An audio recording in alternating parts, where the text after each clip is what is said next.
Budaya Indonesia.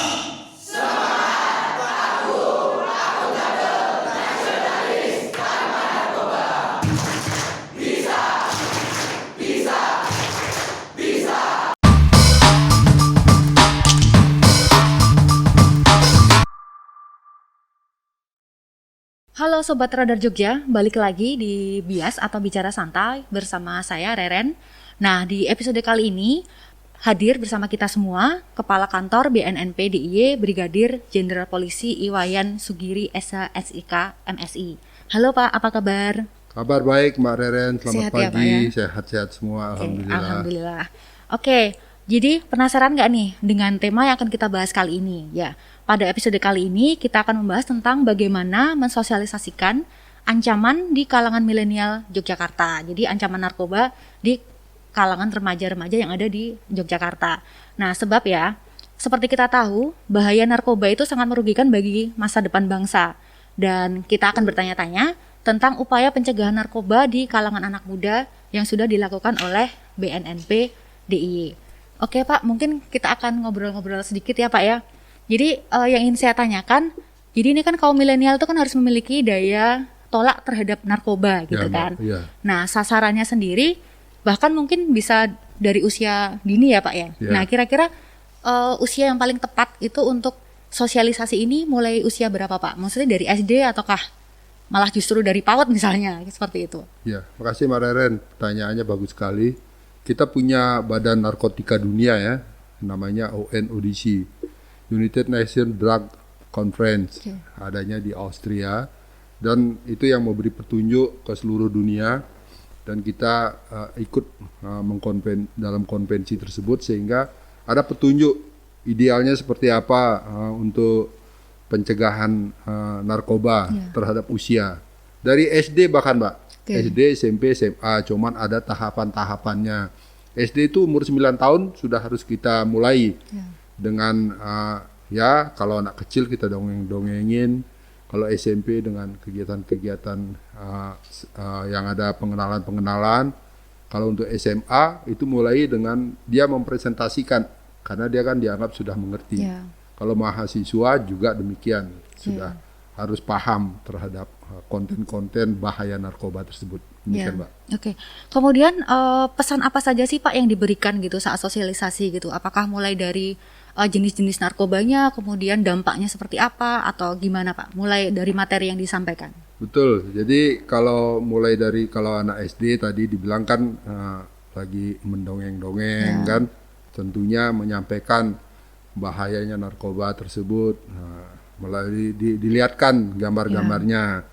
Kemudian itu gambarnya dilihatkan, kemudian ada juga tekniknya kalau anak SMP itu bahkan sama SMA-nya itu ada game yang mengedukasi tentang bahayanya narkoba tersebut, termasuk pengenalannya, jenisnya.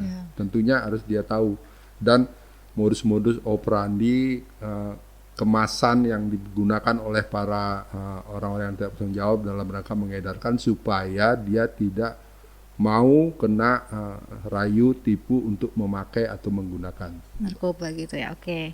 Kemudian untuk kampanye sendiri Pak, jadi pencegahan penggunaan narkoba ini kan juga bisa menggandeng musisi. Kalau sekarang sih mungkin selebgram atau influencer gitu ya Pak ya. Nah, apakah dengan menggandeng para musisi atau influencer atau mungkin bahkan selebgram itu apakah sebuah kampanye yang efektif, dan sejauh ini apa saja sih kampanye yang sudah dilakukan oleh BNNP Provinsi DIY ini? Kalau untuk nasional penggunaan influencer pasti ya, dan untuk BNNP seperti kalau nasional contohnya ya. Yang nyanyi lagu Ambyar itu siapa namanya? Didi Kempot. Didi Kempot itu kita jadikan influencer untuk tingkat Badan Narkotika Nasional.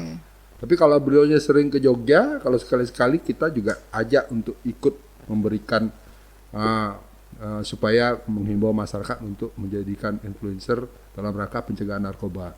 Kalau untuk tingkat di Jogja, kita lagi berusaha juga untuk mencari yang selegram yang hit, seperti penyanyi yang ada sering nyanyi di alun-alun itu, nanti kita akan masuk untuk Oke, bisa. ya. Nah, kalau yang paling bagus itu di lingkungan sekolah, Sekolah ya. SMA misalnya, di situ pasti ada anak-anak yang di situ yang dianggap bisa menjadi influencer yang baik, Ya. sehingga kita ajak dia untuk menjadi satgas di Oke. tingkat sekolah-sekolah itu, Mbak. Oke, jadi ada satgasnya sendiri ya untuk Iya. tingkat sekolah ya, dan itu satgas ini juga dibentuk dari kalangan anak muda sendiri Iya, gitu ya. iya. Oke. Jadi kalau untuk sepanjang 2019 sampai 2020 ini sudah ada berapa kasus Pak yang ditangani oleh BNNP? Oh iya, Mbak, untuk Badan Narkotika Provinsi juga ada Badan Narkotika Kabupaten Bantul, Sleman dan Kota. Ya. 2019 kita berhasil mengungkap 26 kasus narkoba dengan 30 tersangka yang Ya. ada. Kita menangani jaringan, Mbak. Oke, jaringan. Jadi kalau artinya tingkatannya lebih besar karena kita kan ada network bahkan dari luar negeri, nasional juga. Ya. Kalau ada yang datang dari luar, karena kan ada direct flight Ya, betul. ke Ke Jogja, Jogja, ya. dari KL ada, dari Singapura Singapura ada, ada. di Bali, sehingga dari Batam bahkan, dan kita udah sering tangkap yang Ya. dari Batam ke sini. Jadi ada 26 dan Kasus, itu ya. jaringan yang kita Oke. tangkap. Dan Jogja ini kayak semacam kota transitnya atau gimana ini Pak untuk jaringan ini sendiri? Atau justru Jogja ini sebagai titik penyebarannya atau gimana? Kalau dari hasil penangkapan, dua versi, Ya. titik masuknya, Oke. kemudian digeser ke wilayah-wilayah lain-lain, kayak ke Solo, ke Magelang, ke Purworejo. Demikian juga kalau di sini ada yang membeli, memakai juga ada. Oke. Karena kan kita juga kerjasama dengan Polda ya, Ya. Polres, untuk saling berkomunikasikan. Ketika dia dapat, kita sharing informasi, Ya. kita dapat, kita sharing ke informasi. Jadi kita ada, jadi titik masuk dan titik penyebaran. juga. Penyebaran. Oke, berarti PR besar ya untuk wilayah Yogyakarta ini untuk benar-benar free narkoba gitu. Ya, kita harus bekerja keras untuk Jogja ini karena resiko dari daerah wisata Ya. yang didatangin oleh banyak orang dan dimanfaatkan juga oleh orang-orang yang tidak bertanggung jawab, Mbak. Oke Pak. Ini kalau dari proses yang sudah terkena narkoba nih Pak. Jadi ini kan bagaimana sih proses penyembuhan bagi mereka gitu, terutama untuk yang mereka yang sudah istilahnya bolak-balik menggunakan narkoba gitu. Oh iya, Pak. Jadi kami Badan Narkotika dan Badan Narkotika Provinsi sampai BNNK Kabupaten, kita punya unit namanya bidang rehabilitasi. Oke. Jadi kita akan rehabilitasi yang bersangkutan kalau memang memakai dan memakai lagi dengan metode-metode ada rehabilitasi medis dan rehabilitasi sosial. Oke. Dan ketika dia sudah memakai, kita perintahkan dia untuk rawat jalan, Oh, untuk memantau dia supaya tidak pakai lagi. ya. Gitu. Ya, dan itu berarti butuh support dari lingkungan dia tinggal ya Pak ya. Ya, tentunya yang paling support yang paling ini kan dari keluarga, Ya, baru betul. lingkungan. Oke. Dan istilahnya dibutuhkan juga peran semua pihak dalam memerangi narkoba ini, dan otomatis peran orang tua ini sangat penting ya Pak ya. Nah, ini kira-kira ada pesan atau tip khusus nggak Pak bagi orang tua di luar sana agar anak-anaknya terbebas dari jeratan narkoba ini, terutama kan ini kan saat ini masa-masa work from home ya. Jadi istilahnya atau school from home juga gitu. Nah, ini untuk upaya membentengi keluarga terutama anak-anak dari bahaya narkoba gitu. Ada tips khusus nggak Pak untuk para orang tua? Ya, ini sesuatu kondisi yang baik untuk mengevaluasi perkembangan tingkah laku dari anak-anak kita semua. Saya pesan kepada orang tua, saatnya untuk melihat bagaimana aktivitas sehari-hari, kegiatannya yang si anak di rumah. Ya. Kalau jadi kebaca sekarang, kalau dia ngilang-ngilang terus, ya sudah, kita akan kita kerjasama lagi untuk kita lakukan pengintaian, lakukan pengobatan kalau yang bersangkutan korban penyalahguna. Ya. Jadi lihat aktivitasnya dia. Kalau dia bangunnya kesiangan sampai tidurnya sampai 2 hari berlanjut ya sudah, itu tanda-tanda dia gelisah bawaannya, nggak mandi-mandi, ya itu tip-tipnya di situ. Pada saat itulah jadi ketahuan. Ya Mbak. Jadi biasanya kalau untuk para pengguna narkoba ini memang ada apa ya istilahnya tingkah laku khusus gitu ya Pak ya? Ya tadi itu dia tidurnya sampai nggak melihat putaran waktu. Iya, sampai berjam-jam bisa 2 hari. Bisa 2 hari juga, oke. Kemudian dia juga nggak mandi-mandi kan, karena sudah di luar ini kan daya nalarnya dia sudah nggak ada. Jadi kecenderungan untuk misalnya marah itu apa juga berpengaruh Pak? Ya, dia sedikit cepat tersinggung. Karena bawaannya kalau nggak parno gitulah. Iya, parno ya. Kekhawatiran yang tinggi, parno gitu. Jadi orang ngomong ini dikira membentak. Jadi sudah di luar ini. Itu tanda-tandanya. Tanda-tanda. Itu kita atasin sama-sama. Oke. Oh ya Pak, ini kan saat ini kita juga sedang berusaha melawan penyebaran COVID-19 nih. Makanya kita juga pakai masker ya kan. Nah, apakah dari BNNP DIY ini juga memberikan sosialisasi dan edukasi terhadap upaya pencegahan penyebaran COVID-19 ini?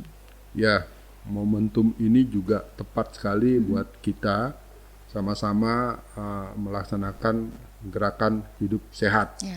Dengan sehat berarti dia ukurannya orang tersebut juga terbebas dari narkoba. Tapi kalau masih bandel juga, kalau dia saat sekarang ini dia masih memakai dan menghilang-hilang karena dia merasa nggak ada yang marahin, nggak ada yang bisa memantau di rumah.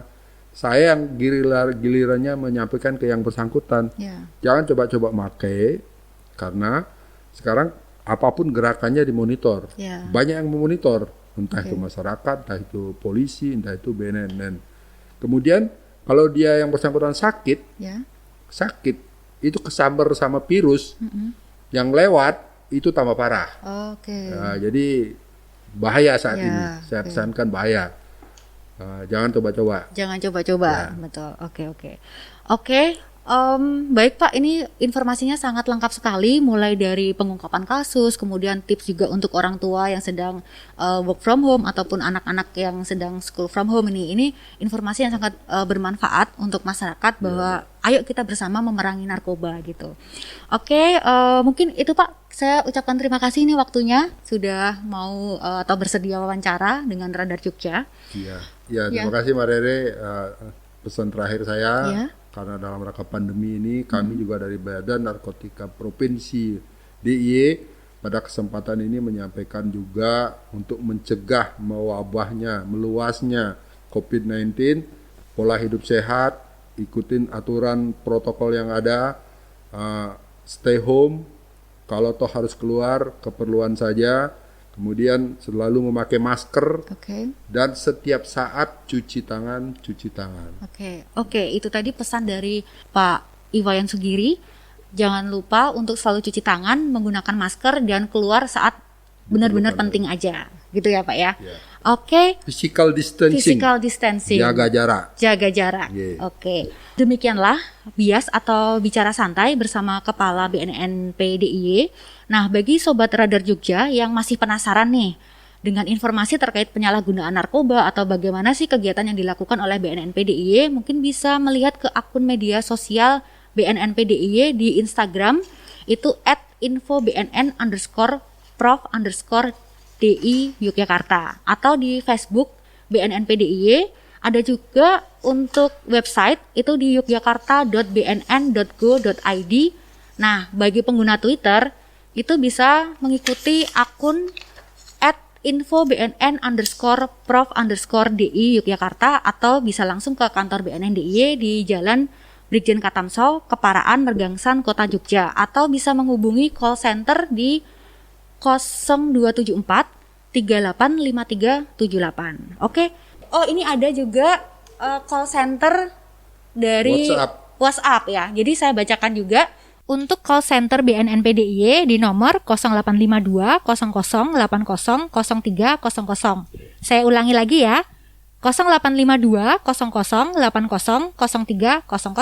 Dijamin kerahasiaannya. Nah, dijamin kerahasiaannya. Dan apabila menjadi korban penyalahguna, Ya. kita jamin juga privasinya. Oke. Karena adik-adik kita, keluarga kita tuh korban penyalahguna. Jadi Ya. kita perlakukan beda Oke. dengan para pengedar. Kalau Ya. pengedar tidak ada ampun. Oke, tidak ada ampun untuk pengedar dan kita akan tetap menjaga privasi bagi korban penyalahgunaan narkoba. Oke, sekian dulu untuk podcast edisi kali ini. Kita akan ketemu di episode selanjutnya. Selamat siang, bye. Terima kasih, Pak. Sama-sama, Mbak.